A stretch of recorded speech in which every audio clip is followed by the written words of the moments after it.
তোমরা কি বলতে পারবে এখানে ছেলেটি চশমায় কোন ধরনের লেন্স ব্যবহার করছে? হ্যাঁ, এখানে ছেলেটি চশমায় অবতল লেন্স ব্যবহার করছে। স্বল্পমূল্যে ব্যবহারিক বিজ্ঞান শিক্ষায় সকলকে স্বাগতম। আজ আমরা অবতল লেন্স পর্যবেক্ষণ করে দেখব।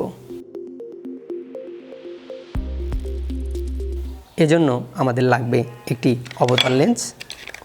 অবতল লেন্সের মধ্যভাগ সাধারণত নিচু হয় এবং প্রান্ত পুরু হয়, অর্থাৎ উঁচু হয়, এবং দুটি লেজার লাইট। আমরা কাজটি করবার জন্য একটি অন্ধকার রুম বেছে নিয়েছি।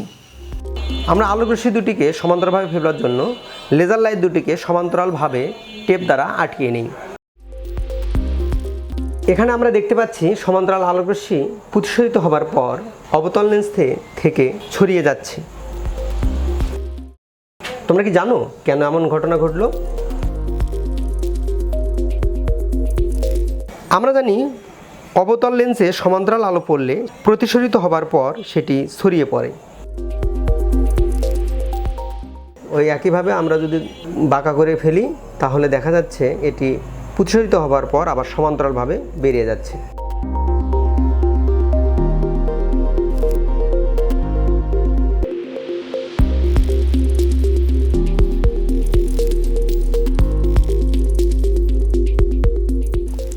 অর্থাৎ অবতল লেন্সে আলোকরশ্মি পড়ার পর সেটি প্রতিসরিত হয়ে ছড়িয়ে পড়ে। বিজ্ঞানের এমন মজার মজার এক্সপেরিমেন্ট পেতে তোমরা কিন্তু আমাদের সাথেই থেকো। এতক্ষণ সাথে থাকবার জন্য ধন্যবাদ।